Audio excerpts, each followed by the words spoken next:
I hear you, Georgia fans, and thank you for asking. Let's get into the Bulldogs, and it'll give me a chance to answer a question I get a ton. Who had the G on their helmet first, the Green Bay Packers or the Bulldogs? Let's get into Georgia. Let's start in the 1940s. As Georgia was transitioning from leather to plastic helmets, they wore an all-silver look from 1941 through 1955. Then in 1956, they added a red center stripe, and they kept this style through 1958. In 1959, they decided to just go back to the all-silvers, and they kept this look through 1963. With the exception of 3 games in 1962 where they wore the silver helmet with a red G on the side. Now things change in a big way in Athens when the Bulldogs hire head coach Vince Dooley prior to the 1964 season. Dooley discusses with his staff that a forward-looking G would be an appropriate emblem for the helmet. Now, Dooley had just hired John Donaldson, a former Georgia player who played for the Bulldogs from 1945 through 1948 as a backfield coach. And John liked the idea of a new image and volunteered his wife, Ann, who had a degree in commercial art from Georgia, and she went to work on the logo.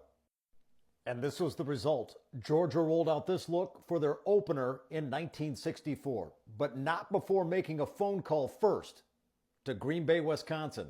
The Packers had been wearing the G on their helmet since 1961, and Dooley felt that since their helmet looked similar, even though it was a different color and the design was slightly different, he should call and make sure it was okay with the Packers. And the Packers said, you know what?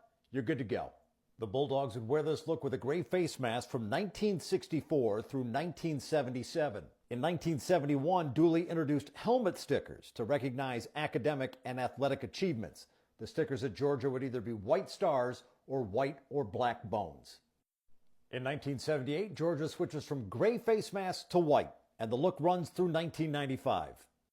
With the exception of the 1991 Independence Bowl against Arkansas, where Georgia seniors asked if they could wear a black face mask and have a black stripe down the center. In 1996, the black stripe returned and was Georgia's look through the year 2000. In 2001, the Bulldogs got rid of the black stripe, and this has been their main look ever since.